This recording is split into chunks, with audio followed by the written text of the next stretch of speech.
Good morning everyone. 11th class, second chapter भारतीय संविधान में अधिकार कंटिन्यू करेंगे। आज हम अभी तक हमने मौलिक अधिकारों के बारे में पढ़ा जो संविधान के भाग 3 में दिए गए हैं। आज हमारा टॉपिक रहेगा संविधान के भाग 4 से राज्य नीति के निर्देशक सिद्धांत, directive principles of state policy, जिन्हें शॉर्ट में डीपीएसपी भी कहते हैं। तो राज्य नीति के निर्देशक सिद्धांत आयरलैंड की संविधान से प्रेरित होकर के लिए गए। किस देश के संविधान से प्रेरणा ली गई? आयरलैंड के संविधान से। आयरलैंड के संविधान में लोगों को राज्य नीति के निर्देशक सिद्धांत दिए गए थे, वहीं से प्रेरित होकर के हमने अपने संविधान में भी रखा।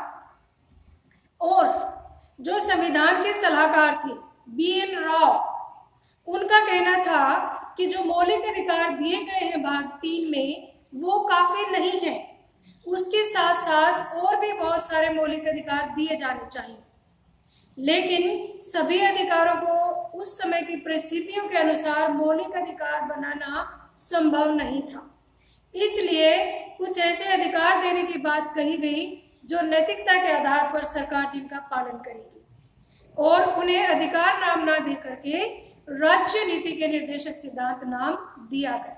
तो BN राव जो संविधान के सलाहकार थे, उनकी सलाह पर राज्य नीति के निर्देशक तत्वों को भाग 4 में, संविधान के भाग 4 में आर्टिकल 36 से लेकर के 51 तक, अनुच्छेद 36 से लेकर के 51 तक राज्य नीति के निर्देशक सिद्धांतों का वर्णन किया गया है। तो बात ये आती है कि राज्य नीति के निर्देशक सिद्धांत क्या होते हैं। राज्य नीति के निर्देशक सिद्धांत संविधान के भाग में वर्णित वे लक्ष्य और उद्देश्य हैं जो एक समाज के रूप में हमें स्वीकार करने चाहिए।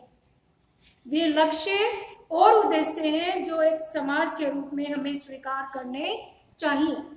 फिर ये जो सरकार के मार्गदर्शन का कार्य करते हैं, जो सरकार के मार्गदर्शन का कार्य करते हैं, इनमें व्यक्ति के कुछ ऐसे अधिकार दिए गए हैं जिन्हें लागू करना राज्य का कर्तव्य है, सरकार की नैतिक जिम्मेदारी है, और इनके पीछे जनमत की शक्ति होती है, कानूनी शक्ति नहीं होती है। जैसा कि आपको पता है कि संविधान बनाते समय हमारे संविधान निर्माता देश की चुनौतियों से वाकिफ थे। उन्हें पता था कि देश में समानता लाना और आर्थिक समानता और सभी प्रकार की समानता लाना एक बहुत बड़ी समस्या है। तो ये इस समस्या को कुछ नीतिगत निर्णयों के द्वारा, कुछ नीतिगत निर्देशों के द्वारा सुलझाना चाहते थे। इसलिए वे सरकार को कुछ ऐसे, ये सरकार को दिए गए आदेश है, निर्देश है, वे सरकार को कुछ ऐसे निर्देश देना चाहते थे जिसके माध्यम से सरकार लोगों के जन कल्याण के कार्यों को करेगी। लेकिन वे सरकार को बाध्यकारी भी नहीं बनाना चाहते थे। नीति निर्देशक सिद्धांतों के पीछे इसलिए कानूनी शक्ति उन्होंने नहीं लगाई। उनका मानना था कि नैतिकता के आधार पर, जनमत शक्ति के आधार पर राज्य नीति के निर्देशक सिद्धांतों को सरकार लागू करेगी।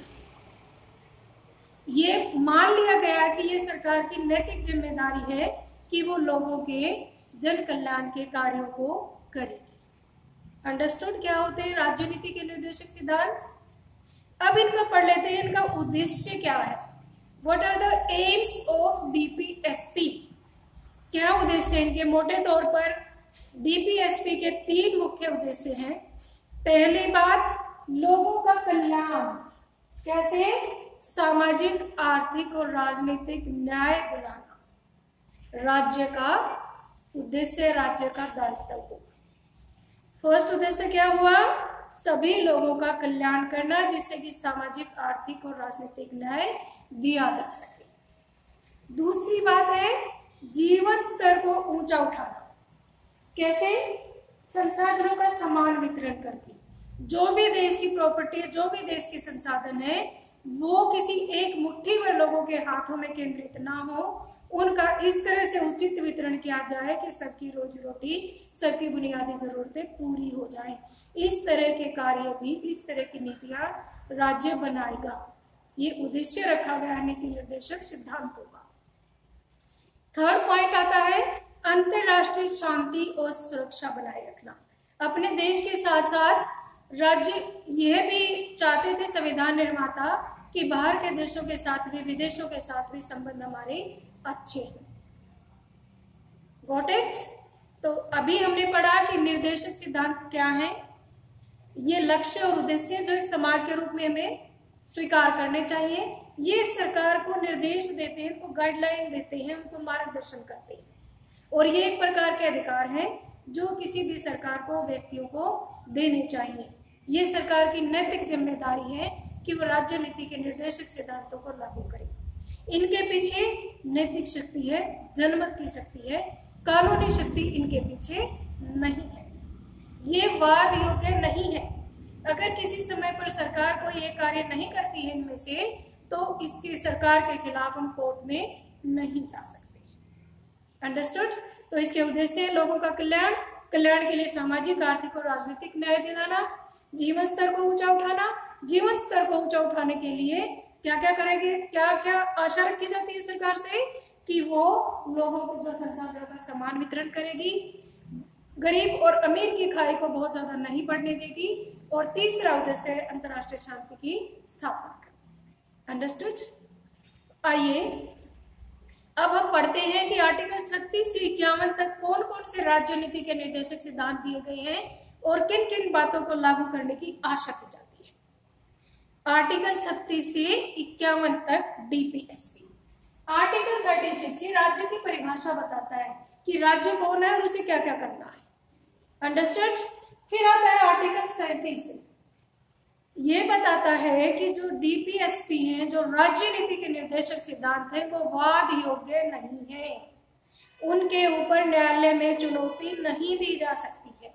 तो ये दोनों ही आर्टिकल आपको एक साथ याद हो जाएंगे।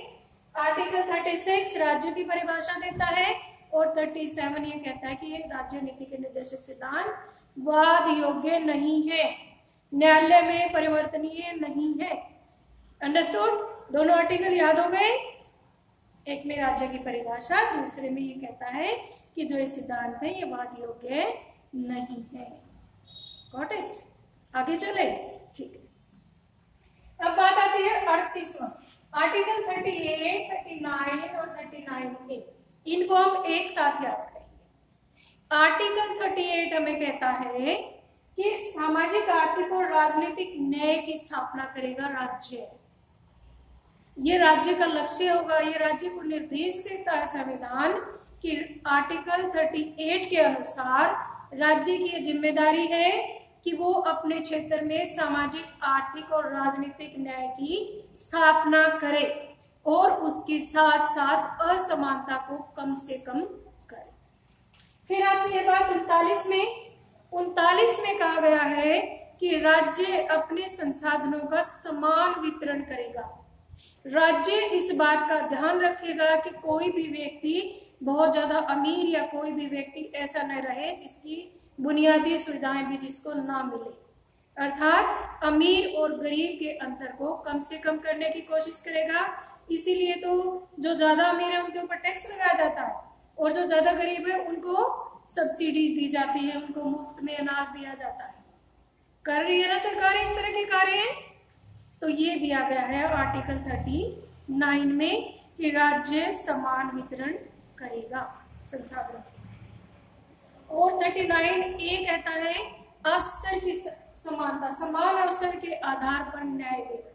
यानी राज्य किसी प्रकार का लिंग के आधार पर, यानी स्त्री पुरुष के आधार पर या अमीर गरीब के आधार पर या जाति धर्म के आधार पर कोई भेदभाव नहीं करेगा, सबको अपनी आजीविका कमाने के समान अवसर प्रदान करेगा। ये बात कही गई है आर्टिकल 39A में। अंडरस्टूड? देखिए 38 सामाजिक, आर्थिक न्याय, राजनीतिक न्याय की स्थापना। 39 कैसे कर पाएगा स्थापना? संसाधनों का समान वितरण करेगा तब तो कर पाएगा। समान वितरण करेगा तो सबको अवसर की समानता देगा, सबको अवसर की समानता का न्याय देगा। एक जैसे ही तीनों, तो ये हो गया हमारे 38, 39 और 39A। अंडरस्टूड। अब आती है बात आर्टिकल 40, ये हमने अकेला पढ़ना है। आर्टिकल 40, आर्टिकल 40 पंचायती राज की स्थापना करता है। जब क्योंकि ये वादियों के नहीं है, ये आपको पता है, जब हमारा संविधान बना तो पंचायती राज के लिए ये राज्यों की को मतलब ये जिम्मेदारी दी गई थी, उनको निर्देश दिए गए थे कि वे अपने राज्य में सत्ता का विकेंद्रीकरण करें, पंचायती राज संस्थाएं बनाएं। लेकिन ये राज्य की इच्छा पर निर्भर था कि वो कितना कार्यकाल रखते हैं पंचायतों का। पंचायत भंग हो जाती है तो वो फिर उसको दोबारा कब बनाते हैं और उनको कितनी उनको छूट दी जाती है पंचायतों को, ये राज्य पर निर्भर करता था।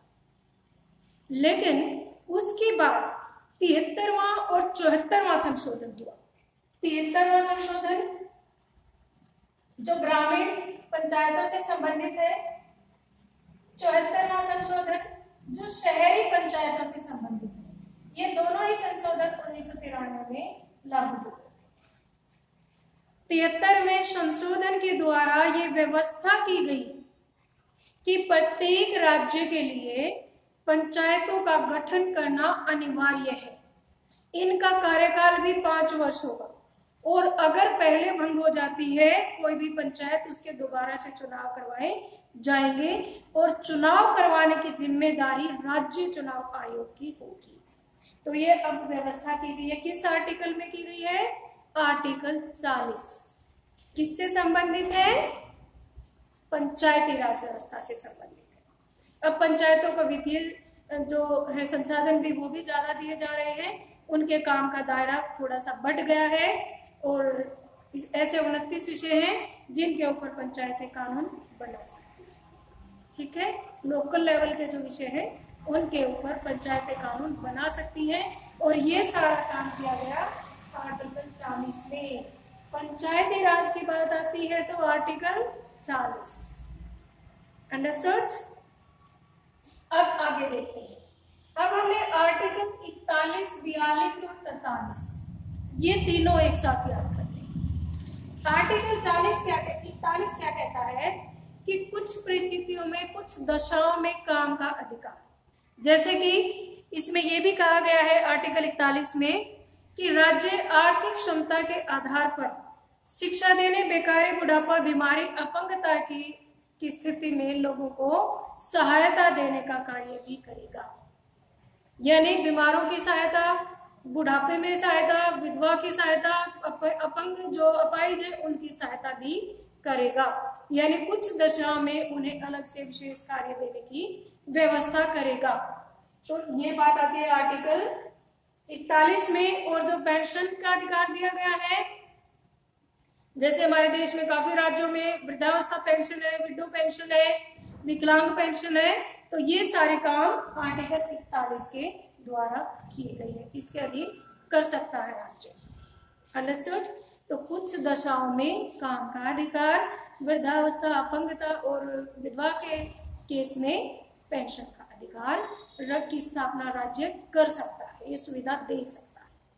चलो, कुछ दशा में काम का अधिकार तो हो गया, फिर उस काम को न्याय संगत ढंग से देना और जो मानव व्यवस्था, मानवीय दशा का प्रावधान करना, यानी कि जहां पर लोग काम कर रहे हैं वहां की दशा ऐसी होनी चाहिए जो व्यक्ति के रहने लायक हो। वहां पर पानी का, शौचालय का विशेष प्रबंध होना चाहिए।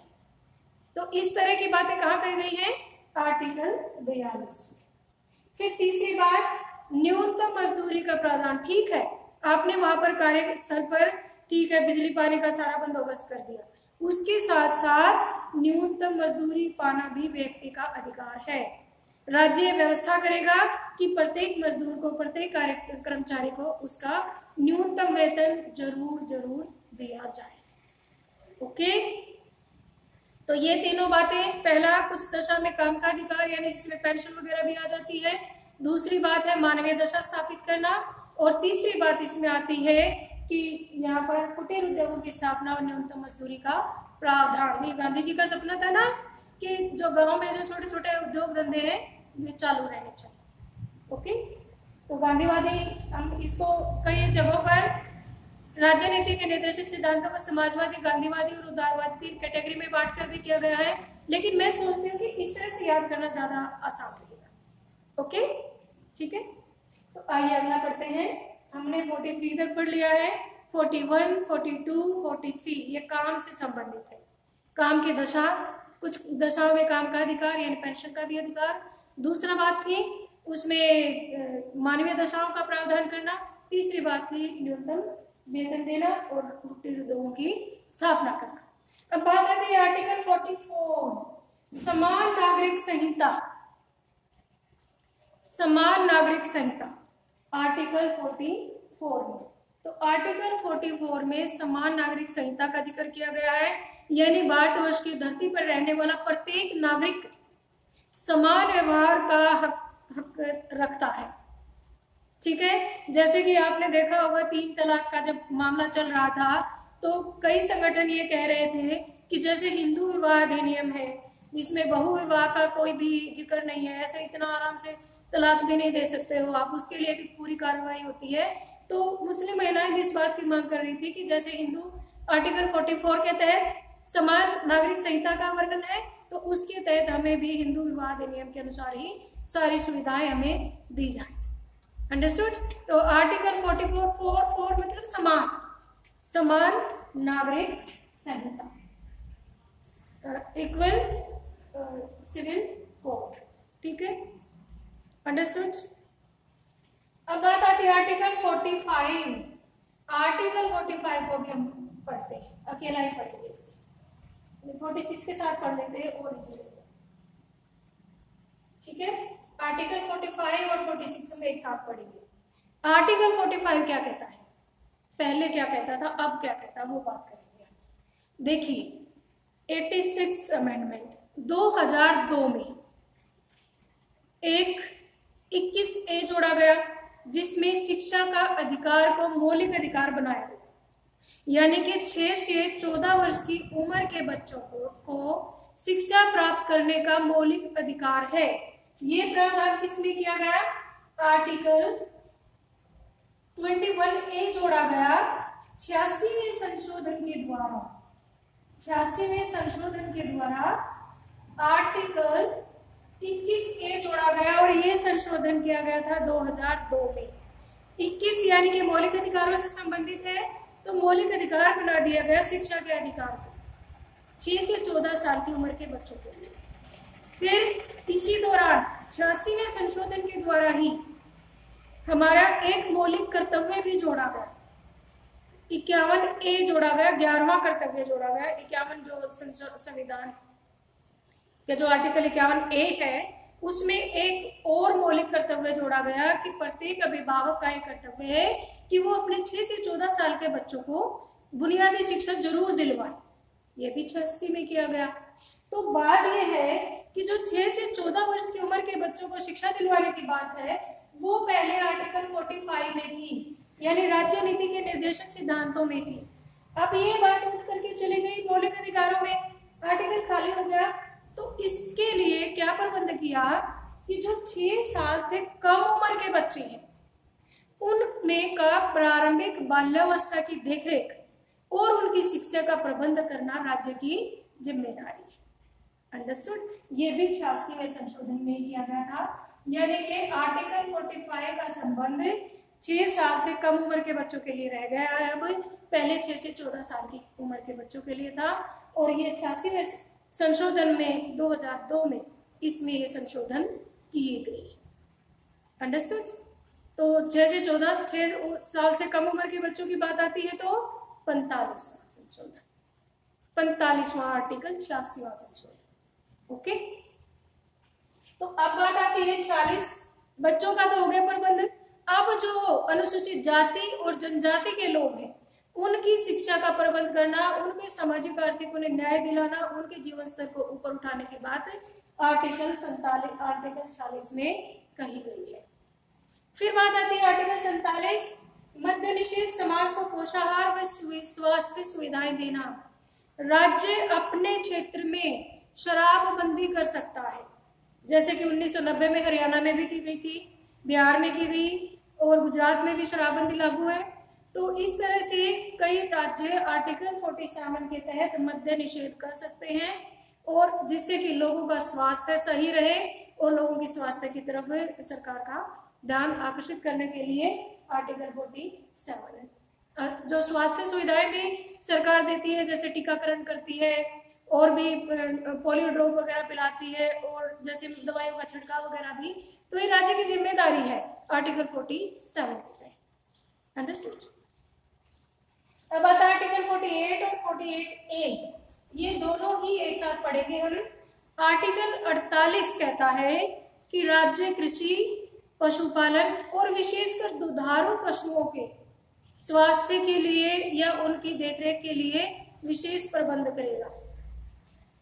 जैसे पशुओं को भी जैसे टीकाकरण किया जाता है, दुधारू पशुओं को भी अलग से वो मतलब उनके स्वास्थ्य का ध्यान रखा जाता है। डॉक्टर घर घर जा करके जब बीमारी आ जाती है तो उनका टीका लगाते हैं मुफ्त में। तो ये राज्य की जिम्मेदारी है कि वो कृषि, पशुपालन और दुधारू पशुओं की विशेष देखभाल का प्रबंध करेगा। और जैसे कि आपने देखा होगा कि अब तो एक एक्ट भी बना हुआ है, अगर कोई गाय को या दुधारू पशु को मारता है तो उसके लिए विशेष सजा का भी प्रावधान है। बाकी मामलों में भी हम किसी जानवर को बिना वजह नहीं मार सकते। फिर बात आती है पर्यावरण संरक्षण। 42वें संशोधन के द्वारा पर्यावरण संरक्षण यानी वन और वन्य जीव, नदी, झीलों से संबंधित बातों को भी राज्य इसमें आर्टिकल 48 में डाल दिया गया है। यानी राज्य की जिम्मेदारी है कि वो अपने क्षेत्र में कृषि के कार्यों को बढ़ोतरी देगा, खाद्यान्न की बढ़ोतरी में मदद करेगा, खाद बीज का उचित प्रबंध कराएगा लोगों को, पशुओं की देखभाल का विशेष प्रबंध करेगा, वन और वन्य जीव और नदी और झीलों के पर्यावरण की सुरक्षा का भी प्रबंध करेगा। ये राज्य से आशा की जाती है। नैतिक जिम्मेदारी है राज्य की, राज्य को निर्देश दिए जाते हैं संविधान की तरफ से। अब बात आती है आर्टिकल 49, राष्ट्रीय महत्व के स्मारकों की देखरेख। जैसे कई हमारे हिस्टोरिकल प्लेसेस हैं जहाँ पर लोग घूमने भी जाते हैं, उनकी मेंटेनेंस का कार्य भी राज्य करेगा, पार्क वगैरह बनवाएगा और जो भी मॉन्यूमेंट है उनकी समय समय पर उनकी देखरेख करेगा, उनकी मेंटेनेंस भी कराएगा। ओके। अब बात आती है कार्यपालिका और न्यायपालिका का पृथक्करण। ये भी राज्य नीति के निर्देशक सिद्धांतों में भी दिया गया है कि कार्यपालिका न्यायपालिका में हस्तक्षेप नहीं करेगी, न्यायपालिका कार्यपालिका में हस्तक्षेप नहीं करेगी। एक बार ऐसा हुआ था 1975 से लेकर अप्रैल 77 तक, जब न्यायपालिका को वचनबद्ध न्यायपालिका बनाने की कोशिश की गई थी। ये आपातकाल का समय था और उस दौरान 42वां संशोधन पास किया गया, इसे मिनी कॉन्स्टिट्यूशन भी कहते हैं। और उसमें ये व्यवस्था की गई कि संसद जब भी जहां भी चाहे कॉन्स्टिट्यूशन में अमेंडमेंट कर सकती है, संविधान में संशोधन कर सकती है। तो इसके बारे में न्यायपालिका और कार्यपालिका में काफी बहस हुई है। इससे संबंधित 3 केसेस मैं आपको बताऊंगी, मौलिक अधिकार और राज्य नीति के निर्देशक सिद्धांतों से संबंधित। एक तो केशवानंद भारती केस 1973, केशवानंद भारती का नाम, केरल राज्य, 1973। इसमें यह व्यवस्था की गई थी कि जो संसद है वो संविधान के मौलिक ढांचे में परिवर्तन नहीं कर सकती, मूल अधिकारों में परिवर्तन नहीं कर सकती है। लेकिन उसके बाद 42वां संशोधन हुआ। 42वां संशोधन ये 1976 में हुआ। इसमें ये कहा गया कि संसद चूंकि जनता के द्वारा चुनी गई है और हमारे देश में जनता का शासन है, इसलिए न्यायपालिका के निर्णयों समेत संसद कहीं भी संशोधन कर सकती है। 42वें संशोधन 1976 में यह बात कही गई थी। फिर बात आती है मिनर्वा मिल केस, ये 1980 में आया था। इसमें ये व्यवस्था की गई कि मौलिक अधिकारों और राज्य नीति के निर्देशक सिद्धांतों में संतुलन बनाया जाए। मौलिक अधिकार भी उतने ही इम्पोर्टेंट हैं, मौलिक अधिकारों की जो इम्पोर्टेंस है वो कम ना की जाए संसद के द्वारा, मूल ढांचे में परिवर्तन ना किया जाए, ये तो भाग्यशाली भारती ने ही कह दिया था। तो मिनर्वा मिल में मौलिक अधिकार और राज्य नीति के निर्देशक सिद्धांतों के बीच संतुलन स्थापित करने की बात कही गई। अंडरस्टूड। अब बात आती है आर्टिकल 51। देखिए अब तक तो हम सारे राष्ट्रीय महत्व की बात कर रहे थे, अब बात आती है अंतर्राष्ट्रीय शांति और सुरक्षा बनाए रखना राज्य की जिम्मेदारी है। अंतर्राष्ट्रीय ये आशा की जाती है कि राज्य अंतर्राष्ट्रीय कानूनों और जो व्यवस्थाएं हैं उनका पालन करेगा, संधियों और समझौतों का पालन करेगा और आपस की मनमुटाव को पंच निर्णय मध्यस्थता के द्वारा सुलझाएगा। ये भी राज्य की जिम्मेदारी दी गई है, राज्य को निर्देश दिए गए हमारे संविधान के द्वारा। अंडरस्टूड। तो अब तक हमने ये सभी आर्टिकल्स पढ़ लिए हैं, आर्टिकल 36 से लेकर के 51 तक राज्य नीति के निर्देशक सिद्धांत। मोस्ट इंपोर्टेंट आर्टिकल है आर्टिकल 40, आर्टिकल 42 जो प्रसूति अवकाश भी देता है। जैसे इसमें मानवीय दशा की बात आती है तो महिलाओं को प्रसूति अवकाश, जैसे अगर महिलाओं को प्रसूति होती है तो उसको 6 महीने का अवकाश दिया जाता है, अपने बच्चे के पालन पोषण के लिए भी अलग से छुट्टियां दी जाती है। तो ये सारी बात आर्टिकल 42 करता है। न्यूनतम मजदूरी की बात आर्टिकल 43 करता है। आर्टिकल 40 में पंचायती राज संस्थाएं, आर्टिकल 44 में समान नागरिक संहिता है, आर्टिकल 45 में ये 6 वर्ष से कम उम्र के बच्चों की प्रारंभिक बाल्यावस्था की देखरेख है। आर्टिकल 51 अंतर्राष्ट्रीय शांति स्थापित करने की बात करता है और कृषि की, पशुपालन की, पर्यावरण संरक्षण की बात आती है तो आर्टिकल 48 और 49 है। आर्टिकल 48 है 49 राष्ट्रीय स्मारकों की देखरेख और आर्टिकल 50 कार्यपालिका और न्यायपालिका का पृथक्करण करता है। इस तरह से आर्टिकल आपको आई होप याद हो गए होंगे, साथ ही साथ एक बार नोट डाउन कर लेना कॉपी में। तो आइए एक टॉपिक और कर लेते हैं। आज ही हमने मौलिक अधिकार पढ़ लिए डिटेल में, राज्य नीति के निर्देशक सिद्धांत भी पढ़ लिए। अब इनमें अंतर क्या है? सबसे बड़ा अंतर तो ये है कि मौलिक अधिकार वाद योग्य है और निर्देशक सिद्धांत वाद योग्य नहीं है। यानी कि अगर चैप्टर 3 में दिए गए मौलिक अधिकारों का उल्लंघन होता है, भाग 3 में, संविधान के भाग 3 की बात कर रहे हैं हम, मौलिक अधिकारों का उल्लंघन होता है तो व्यक्ति सीधा न्यायालय में जा सकता है और न्यायालय उसकी अधिकारों की रक्षा करेगा। न्यायालय 5 तरह की रिट जारी कर सकता है जो मैंने आपको 6ठे मौलिक अधिकार में बताई थी, संवैधानिक उपचारों का अधिकार। लेकिन दूसरी तरफ अगर राज्य नीति के निर्देशक सिद्धांतों की अवहेलना होती है, कोई सरकार लागू नहीं करती है, तो हम न्यायालय में नहीं जा सकते क्योंकि ये वाद योग्य नहीं है। ये माना जाता है कि सरकार की नैतिक जिम्मेदारी है कि वो इनको लागू करे। दूसरी बात, मौलिक अधिकार निषेधात्मक स्वरूप के हैं। ये सरकार को अधिकारों से संबंधित कोई भी और काम करने से रोकते हैं। जैसे समानता का अधिकार है, वो कहता है कि असमानता नहीं होनी चाहिए, किसी को विशेष अधिकार नहीं दिए जाने चाहिए, किसी से भी बेगार नहीं ली जानी चाहिए, रोकते हैं, निषेधात्मक स्वरूप के हैं। जबकि राज्य नीति के निर्देशक सिद्धांत सकारात्मक स्वरूप के हैं। ये कहते हैं कि राज्य को, व्यक्ति को काम का अधिकार देना चाहिए, व्यक्ति को मानवीय दशा प्रदान करनी चाहिए, पंचायतों को अधिकार दिए जाने चाहिए। तो ये सकारात्मक प्रवृत्ति है। अंडरस्टूड।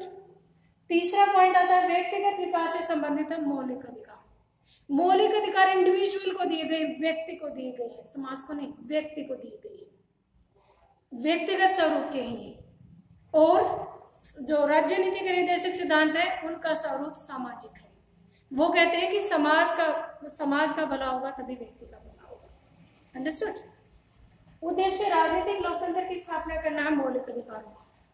मौलिक अधिकारों का उद्देश्य है कि राजनीतिक लोकतंत्र की स्थापना हो जाए, सबको राजनीति में भाग लेने का पूर्ण अवसर मिले। लेकिन उसके साथ साथ राज्य नीति के निर्देशक सिद्धांत आर्थिक लोकतंत्र की बात भी करते हैं। ये कहते हैं कि सभी की बुनियादी जरूरतें पूरी हो, कोई बहुत ज्यादा अमीर या कोई बहुत ज्यादा गरीब ना हो। अंडरस्टूड। और ये जो मौलिक अधिकार है ये अधिक निश्चित और स्पष्ट है। स्पष्ट रूप से लिखा गया कि समानता का अधिकार, स्वतंत्रता का अधिकार, शोषण के विरुद्ध अधिकार, और इनको मानना ही पड़ेगा सरकार को। सरकार भी इन्हें हमसे वंचित नहीं कर सकती क्योंकि संविधान इसकी गारंटी देता है। लेकिन राज्य नीति के निर्देशक सिद्धांत अनिश्चित है, अस्पष्ट है।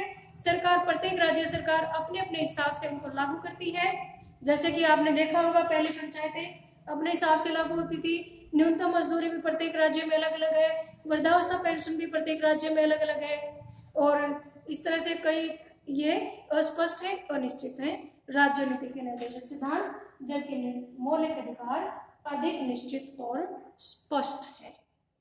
बहुत इंपॉर्टेंट टॉपिक है आज का, इसको नोट डाउन भी करना है और याद भी करना है। Thank you.